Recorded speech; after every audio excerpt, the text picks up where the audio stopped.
This is the Euro USD. Very remarkable drop to the downside. I traded this one last week, and it was one of the best trades I've had in a while. But I booked through the end of this past week and decided I did not want to hold it over the weekend because there was a strong probability that we can actually see a potential correction to the upside. All right. A similar situation can be established with the pound USD.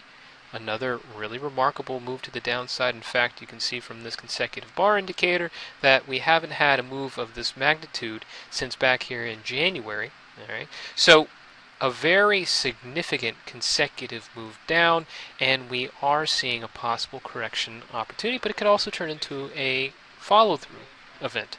So it depends on what the catalysts are behind this. And a third that has a lot of interest to me, and the one I'm more closer to actually trading, is the euro yen. A very sharp correction there, 4 days down. We covered from up here at about 123.50 all the way down to 132.50. So we had a really remarkable 300-point move in the span of 4 days, and it falls within nicely here a broader congestion pattern, holding this technical floor very nicely. So what makes this a scenario where we can say that this is a good idea, or even a decent idea, to try to trade against a very remarkable momentum event like this? All right, there are a number of things we need to take into consideration, but from the standard perspective, we should at the very least see some level of correction, or at least a hold. We can see that we did hold this trend line, and we are seeing a little bit of a pullback. That is going to be a first approach. That is a first requirement, a technical requirement. We have a similar scenario here on the Euro USD, and we have the Pound USD offering up the same. We have technical levels that have tentatively held, and we are seeing a little bit of pullback. However, that tentative hold could very easily turn into continuation. I'd like to call your attention back to this pound dollar move, where we had previously a 6 consecutive down day. It actually continued on to a more prolific bearish trend. So what is telling me that this is going to be a situation where we could see a rebound like we had on this particular 6-day decline, turn into a reversal, rather than this, a continuation? Because prevailing momentum, the prevailing trend, is inherently the more probable outcome. I think a lot of this determination comes from timing and event risk.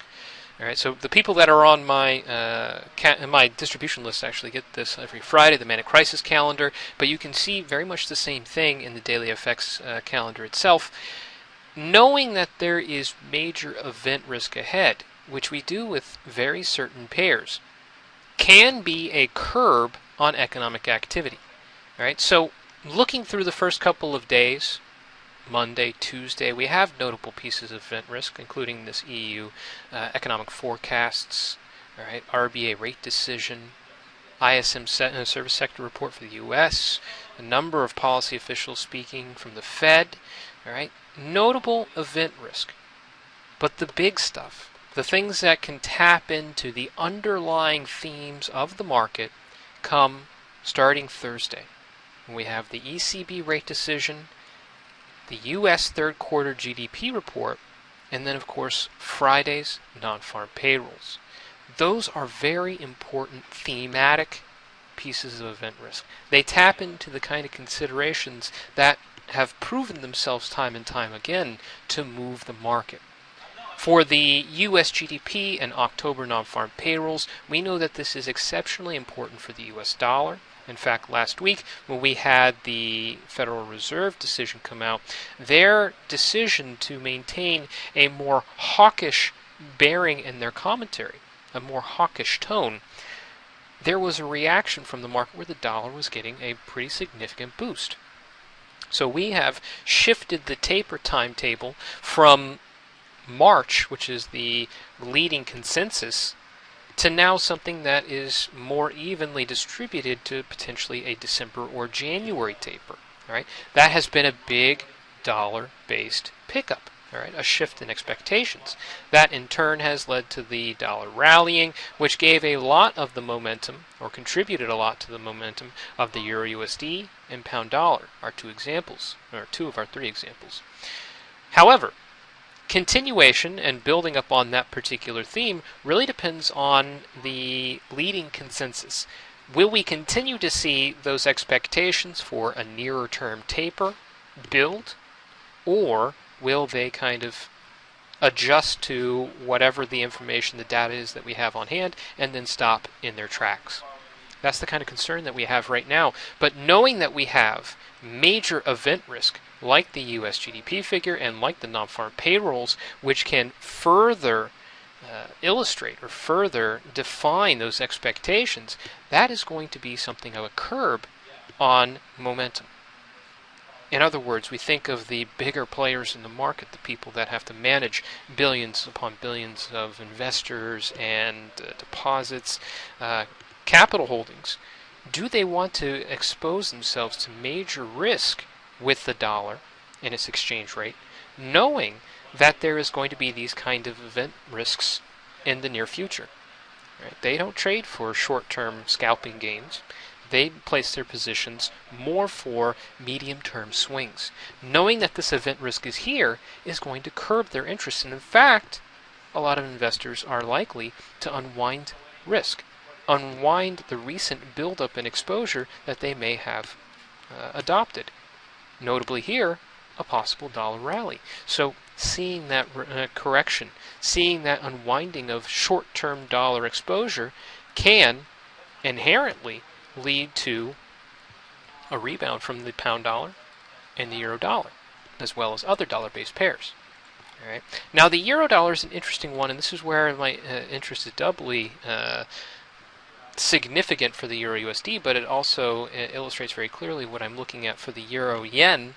Is the euro individually has its own exposure, so this is applicable to all euro-based pairs, but it is certainly stronger for the risk themes on the euro yen and the euro risk and Fed themes for the euro USD. Because you have to remember that with the taper speculation, we have a ebb and flow in risk taking in general.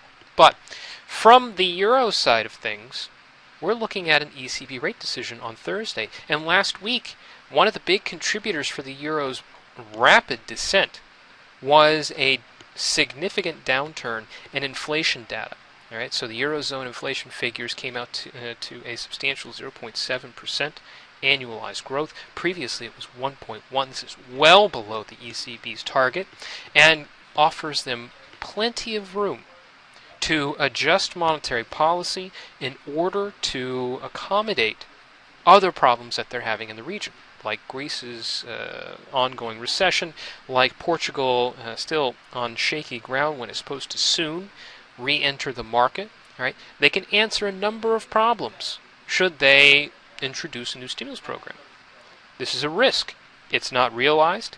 It's only a probability. However, knowing that that probability could be quite significant has led the euro to a significant downturn.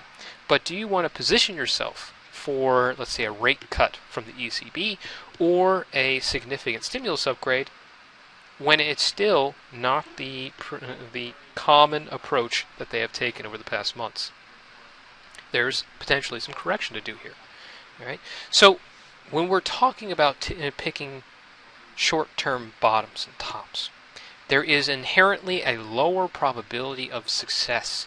However, when we're talking about major event risk, that is naturally going to curb these kind of moves, curb this momentum that is necessary to reverse prevailing trends and to see risk aversion, or to see the dollar really pick up and rally. Those are counter trends. They need support. They need momentum to really overcome those uncertainties. All right. So in turn, we're actually going along with prevailing themes, not necessarily for the medium to long term. We're just picking pullbacks in dominant trends that are taking advantage of known event risk that much of the market is likely to respond to. they're going to remove themselves from that risk. And that can naturally feed into those dominant trends. Now, of course, this is not a sure thing. Nothing is in the market.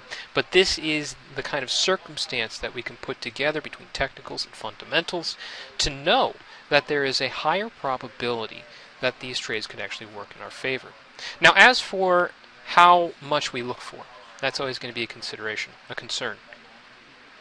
We have major event risk on Thursday and Friday, so inherently we would say from Monday evening, where we're at right now, into Tuesday and Wednesday, we have considerable amount of time. Let's say we have approximately 48 hours, maybe up to 72.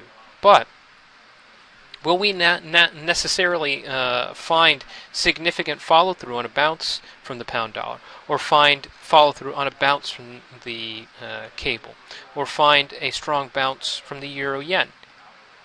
Should we target the entire range? One of the most famous sayings, and one of the most accurate: bulls make money, bears make money, pigs get slaughtered. Right? Looking for the entire range is probably not going to work with the time frame we have and the level of conviction. This is probably going to be a move that is more associated to a deleveraging of short-term exposure, those people that took advantage of the move to the downside like we did last week. So it doesn't necessarily confer a strong follow-through to the reversal. A lot of people are not just going to build up long euro yen or long pound dollar positions because it's counter trend, because that too will be curbed by the knowledge of the event risk ahead. Right? So we're looking for more corrective moves which don't necessarily cover the entire range. Now, of course, all of these pairs, all three, euro dollar, pound dollar, and euro yen, can all be undermined by a single fundamental theme if it decides that it wants to rear its head, and that's risk trends.